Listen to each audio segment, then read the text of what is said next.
We are back with another episode of the Consistency Engine podcast, not the podcast Consistency Engine.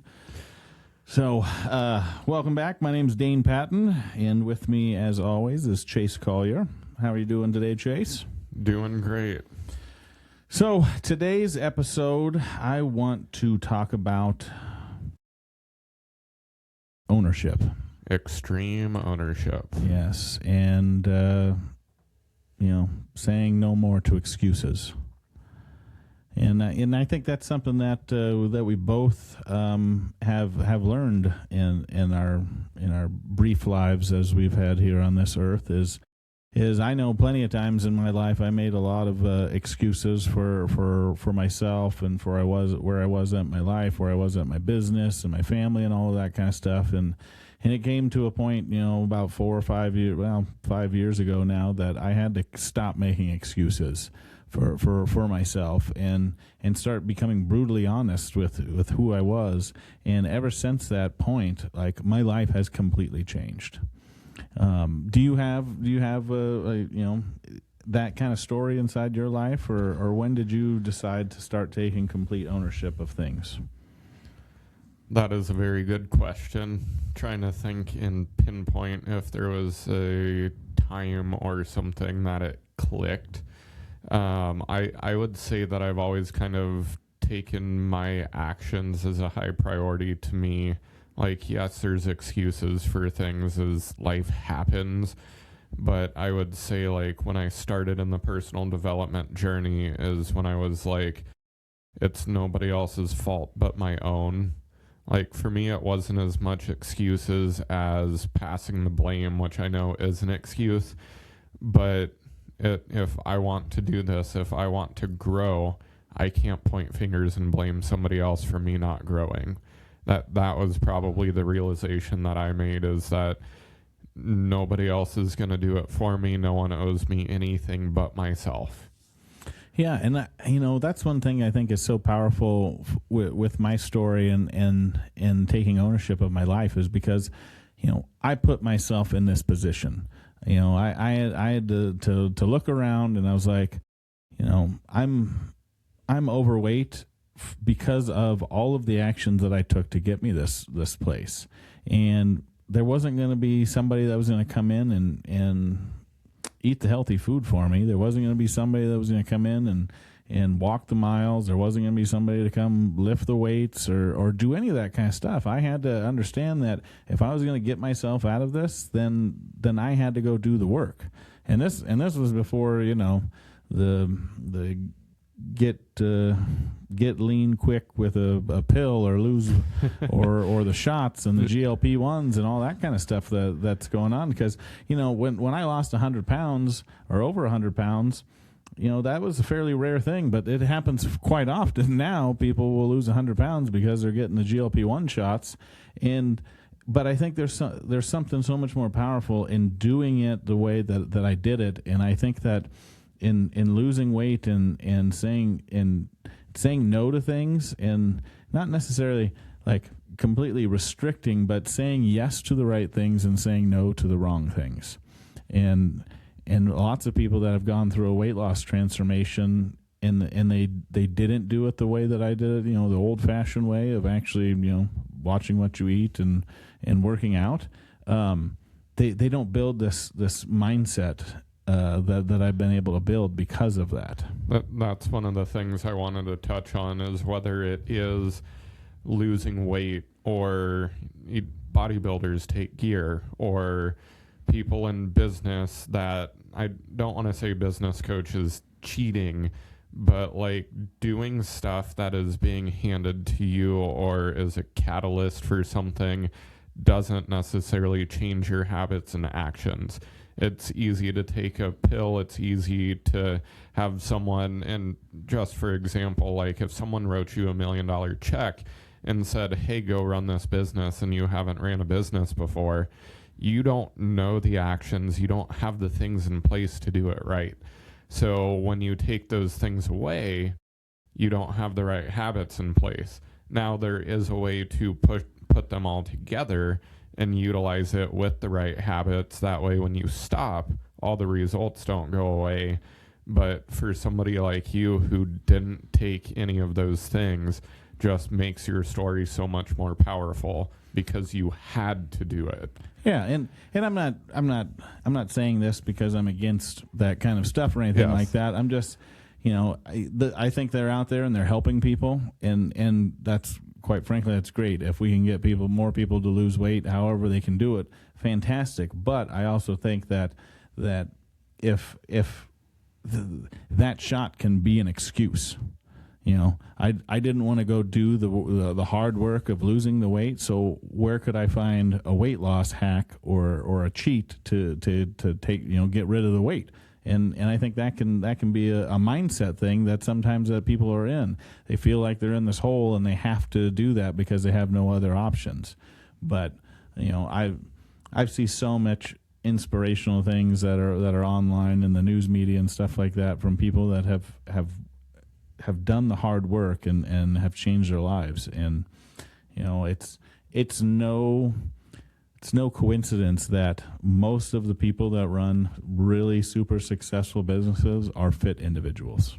Yes, 100% correlation. Yeah, because of the things, not only the fitness in the way that you look, but how you develop internally, and what happens to your mind when you build those disciplines inside your life, and you decide that I'm going to take ownership of my life, I'm going to take ownership of my business, I'm going to take ownership of my family, and I'm going to go do the things that I know that I need to do. There's one thing that people don't like to hear. Well, there's multiple things people don't like to hear. Well, and we're going to say a lot of those in this podcast. There's going to be a lot of things that we talk about that people don't want to hear, but we're going to say it because you need to hear it. Yes. With extreme ownership, the phrase that comes to mind, and you have to get comfortable with this, is that it is your fault. As extreme ownership goes, and this pertains to life or business, if something that happened that is in your business, in your system, in the thing that you created, but it wasn't you that flipped the lever or did the thing, it is still your fault because you allowed it. And as a business owner, getting used to telling yourself that it is your fault is very difficult to digest. I would say that's one of the things that is hard about extreme ownership, is that cutting out excuses is one thing, but being okay telling yourself that this is my fault and I need to fix it is probably one of the harder things to swallow. Yeah, and I think that is so true in more than just business. I mean, we're going to talk about family and relationships a lot, and there's a lot of people out there that do not appreciate their spouse the way that they should, and their relationships aren't as strong as they should. And guess what? It's your fault. And understanding that, if we're husbands, so I'm going to talk more about wives, but this could go vice versa. But if your wife isn't feeling like you're spending enough time with her, well, that's your fault. It is, because are you doing the little things to make her know that you're always thinking about her? Are you sending her the text? Are you kissing her goodnight? Are you kissing her in the morning? Are you making her coffee? Or are you just bringing her home gifts and just treating her like the person that you should be treating her like? And I think lots of people, when we're business owners, sometimes that does fall to the way.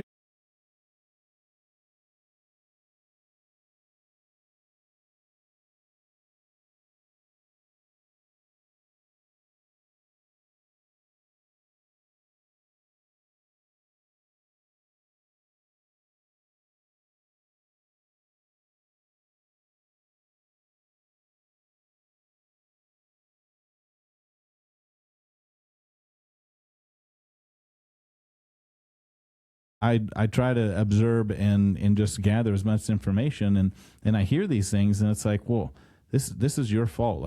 You're making an excuse that you're doing this, and you're using your family as an excuse, but really, your family didn't ask you to do this. You made up it in your mind that because I've got to support them or be the provider or protector or whatever, that they're better off with me not being there than me at home or, and being at work.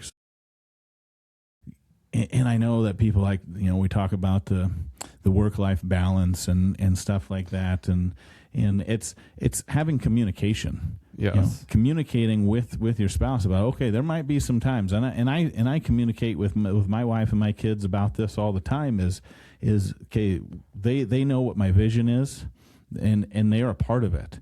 And if I'm going to not be at home or not be at one of their events, and it's because I'm doing something for work, or if I'm doing something to get on a stage, or I'm going someplace to learn something, it's because I'm there to do two things. I'm there to either absorb information that's going to collapse my time horizon faster to get to where we're going to go, or the second thing I'm there to do is to provide some sort of education experience that I've had in my life to help somebody do that.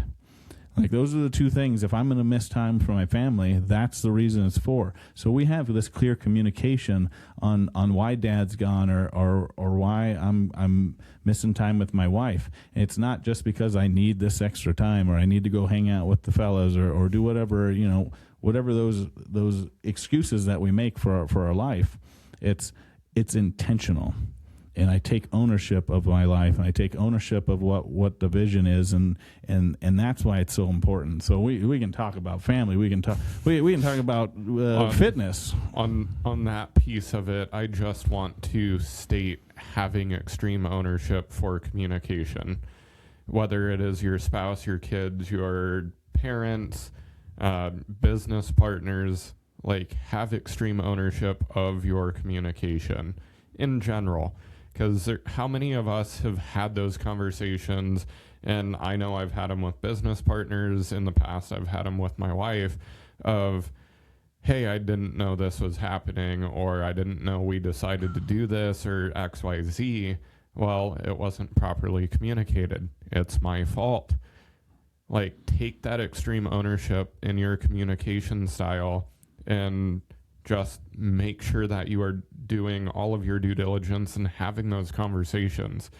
Same with me. My wife and I have such a transparent and great communication style that we don't micromanage each other, but at the same time, we know what is going on. Is it going to impact the other person? Is it growing us? And same as you, when I travel and she's not traveling with me, it's for growth, it's for relationship, it's for the vision. But without having that proper communication, there's so much that gets lost in translation. It's that game of telephone. It's the game of assuming. And like, the communication piece is such a big role when it comes to extreme ownership. And every problem that exists is because of poor communication. If we all communicated properly and effectively in every aspect of our lives, we really wouldn't have any problems in our lives. But that's the problem, is people don't take ownership. And I'm not here saying that I have mastered this by any means whatsoever, and I'm sure Chase hasn't mastered communication either. But what we are saying is we've seen positive results when we've taken ownership in these parts of our lives, and we're constantly learning. I mean, if there's somebody out there that tells you that they're a master at something, I've got waterfront property in Arizona to sell you to, or beachfront property. I guess there's plenty of water.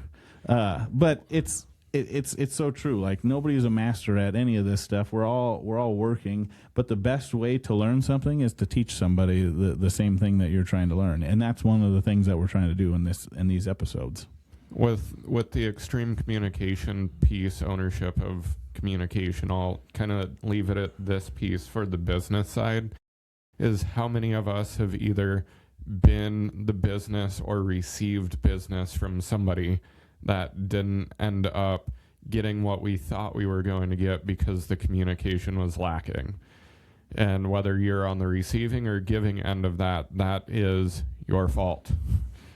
And I don't want to keep saying that on this episode, but like, there's so much communication mishaps that happen just in how business does. Like when a transaction goes through, the follow-up, the customer service aspect of it, us as business owners, if that doesn't happen correctly, that's our fault and we must fix it. Yeah, well, and you're talking about communication, even communication with ourselves. When I talk about making excuses, like we're constantly trying to find a way to stay safe and to stay comfortable in our own brains and our own minds. And I know this is to be true because I remember making excuses of why I couldn't do certain things in my life, why I was this overweight individual, and then I'd go through the drive-through again, and then I'd be in this self-pity and feel bad about myself and have some sort of depression going on because I constantly was doing this circle of making these excuses for who I was, and then I'd feel bad about it, and then I'd go eat, and then I'd just do this circle and circle and circle, and I was like, I got to get brutally honest with myself and start telling myself the truth, even though I don't like to hear it. The people that you just said earlier, people aren't going to like to hear this. Yeah, I had to start telling myself things that I didn't like to hear from myself, and then I had to believe him. And that's hard to do when you want to lie to yourself all the time. Yeah. One of the things that you and I talked about the other day was identity crisis, of like the person we currently are and the person that we're trying to become. And when we have those tough conversations with ourselves that required us to take extreme ownership, it's almost contradicting the identity that we currently are for the identity we want to become. And our subconscious mind is going to push away from that because they're like, no, that's not who you are. Well, that's who I want to become. Yeah, that... I've posted lots of pictures of what I used to look like and what I look like now on social media, and I always get people that are like, "Well, who is that guy? Like, did you kill that guy off?" And I get those comments all the time because I looked so much different. But what I had to realize, and what I have to explain to people is that guy's still in there. Like he didn't die off. He's still in there, and I still battle him every single day. And we still have our communication that's going on inside my brain all the time. And anytime that I drive past something that looks like it's good, but it's probably not going to be healthy, I get to exert my willpower over him over and over and over again. I told somebody, I like to have a lot of these coffee one-to-ones at a certain place here called the Mill in town, and this certain coffee shop, it has a bar inside of it. So at any point in time, could I go in and I could get a drink at the bar, or I could get coffee. And right next to it there's an ice cream shop. And the ice cream is so good. And at any point in time, could I go in and I could get some ice cream? So these two versions of me that used to be full on, this fat version of me, this overweight, obese version of me could go and have ice cream, or this, I'm not going to say alcoholic, but this version of me that used to drink all the time, like I could go and do this. But what do I get to do? I get to have a coffee, a plain black coffee, and then have this one-to-one and talk about my story and experience and have these things that are pulling me constantly. And like that, I always want to have those things, but I got to exert this willpower and say, no, I'm not going to. I'm better than that. I'm bigger than that. I'm not that version of me anymore. And I find so much power in that. And having that stuff around me, but not partaking in it, like it just boosts my confidence every single time that happens. And I don't know if that's something that other people do out there, and I know that if you have some addiction issues and stuff like that you just need to keep it away from you. But I do find some power once you get to a certain point that you can look at it and you can say, hey, that's not me anymore. And it's always good when people see you for the current you. We talked about this, I think, on one of the other ones, but people, a lot of our friends and family remember us for what we used to be, not how we currently are. And like that's always a pain point for me, is when people are like, well, that's not how you used to be. And it's like, well, respect me for the current me. And like that is extreme ownership of being true to who you're trying to be. The other thing I wanted to hit is when you were talking about the confidence level that comes from that, is when you can find the confidence in your personal extreme ownership, it's so much easier as it resonates through all the different aspects of your life. Because if you can be confident with your personal food choices or gym, it makes it so much easier to be confident in the extreme ownership when it comes to business.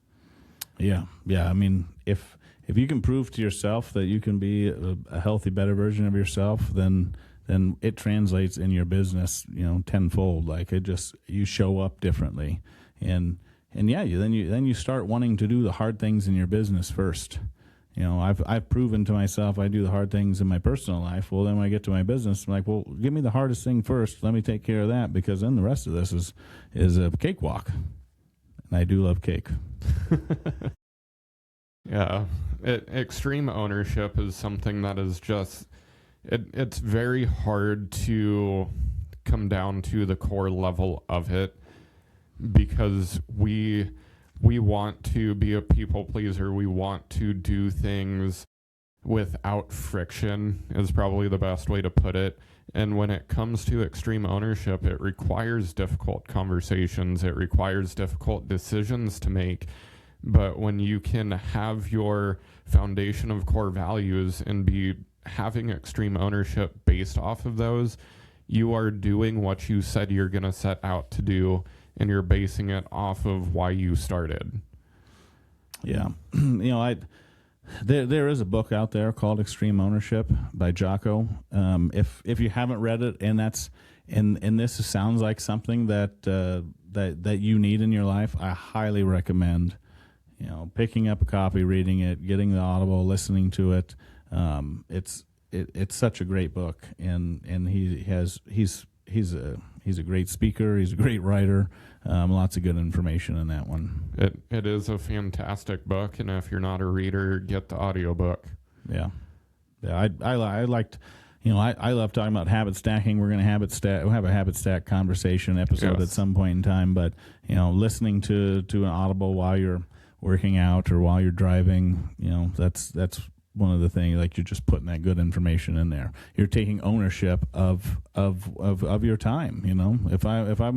If I'm using time to work out, how else can I get better? Well, put some good information into my ears at the same time. Or if I've got to drive across town, I got 15 minutes. What should I be listening to music, or can I take ownership of that and try to learn something? A common topic that we get asked all the time or get stated to us is, hey, I don't have the time to do that.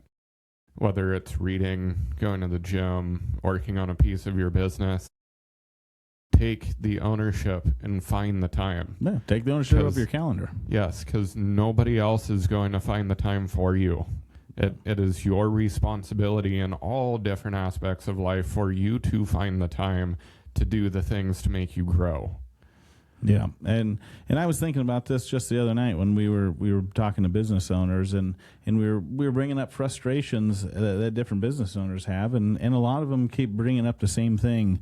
Not the same people, but different people bring up some of the same things about marketing their businesses or how to stand out and stuff like that. And when I sit there and listen to them, I just think about, like, well, they haven't taken ownership in this yet. Like, visibility is our responsibility as owners of a business, and how do you show up, and how do you consistently show up, and that's one thing. Like, I have taken ownership of my business and of my brand and of who I am, so people know what I stand for, because I'm always talking about it. I'm always that person, and I think that's something that some people don't understand or don't necessarily take as seriously, because they're like, well, business should be easier than this, and I just wish people would see my post one time and then they know everything about me or whatever. And it's like, no, you got to constantly, just like with when you're growing a business and you have employees, you can't just tell them one time what it is that we do and what we want to do and then never talk about it again. You constantly got to paint that picture and cast that vision for them and be about it. That's the biggest thing. Good example is just company culture in general. Is when people are like, well, this is the culture of the company, but no employee has that culture embedded in them. Well, how often are you talking about culture? How often are you talking about your core values? How many one-to-ones are you having with your staff? Like, all of that is extreme ownership on you that the company culture doesn't resonate through everybody. It's cool to say that you have company culture, but it takes the ownership to build it correctly. Yeah, it's so important and it's so powerful. And I just, if more people took ownership of their life, this country, this world would be in such a different place than it is right now. And I think when we look and we want to be the change in the world that we want to see, and it starts with extreme ownership, and it starts with personal excellence and demanding a higher standard of how you live your life, how you show up for your family, how you show up in your business or at your work. You don't have to be a business owner. You can have ownership in having a job for somebody else, but take ownership of that job. Treat it like it is your own, because those people that are business owners and they see those people inside their company, they want to do whatever they can to keep you happy, keep you there, keep you productive, because if you have that much passion in what it is that you do, and your owner, your founder sees that, oh man, that's giving me goosebumps just thinking about people that take ownership of a job, and they're not just the business owner. And no matter what your title or position is, if you're a coder, if you're a marketer, if you're an engineer, if you're a salesperson, like, people notice when you do have that excellence upon you. Are you showing up early, staying late, dressing well? Are you being an example for new people and other hires? Are you kind of raising what the standard is within the organization? Because all of that does get looked at, and like, the people that can have that mind of excellence will get promoted. They will move further.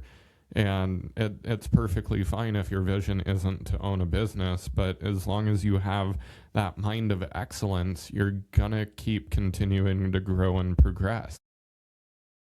Yeah, it's so important, and and I know we talked about family a little bit too already, but if you've got kids out there and they're not behaving the way that you think they should be, if they're not acting the way, like, and I see a lot of people's kids out there that are talking back to their parents, that aren't respecting them, and that's because they don't. As a parent, you haven't done your job to take ownership of that. You're just allowing them to run your household, allowing them to do whatever they want, and kids crave structure, and if that's not there, like, then they're just going to act however they want to, and taking ownership of your family and being that leader.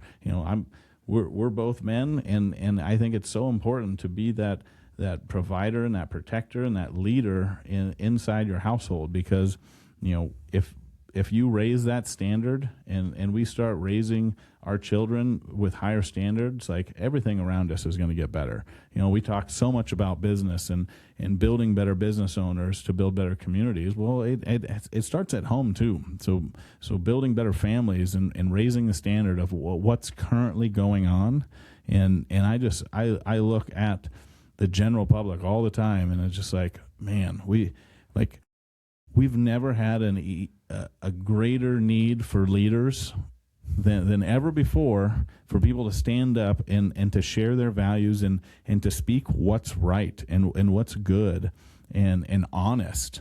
And we just need that now and build up the community, because who knows what's going to happen. I mean, we're not going to get into politics or whatever, but it's so important for us to live these lifestyles the way that we talk about, and be focused on these pillars.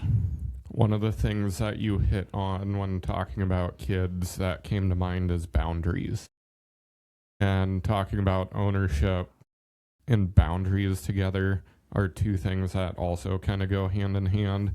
And whether it's boundaries that you set in business with your staff, with your family, your parents, your siblings, or with your children and your spouse, like boundaries should be respected. And on the ownership side of it, I don't like people that try and flex my boundaries. I set this standard, I set this boundary, and I'm sticking to it because this is what I've set for myself. It's very common that I think people try and set boundaries just like company culture, but they really don't live that way to uphold those boundaries. Or they don't communicate it properly either. Yes. You can have your boundaries, but you didn't ever tell somebody about them, and they're trying to push on that, but you didn't communicate it effectively or properly, and that happens. So we're it's all in one encompassing here. So take ownership of how you communicate, take ownership of how you live your life, and everything gets better. Well, what's one thing that we can take away here as we end. I kind of wrote something. I want to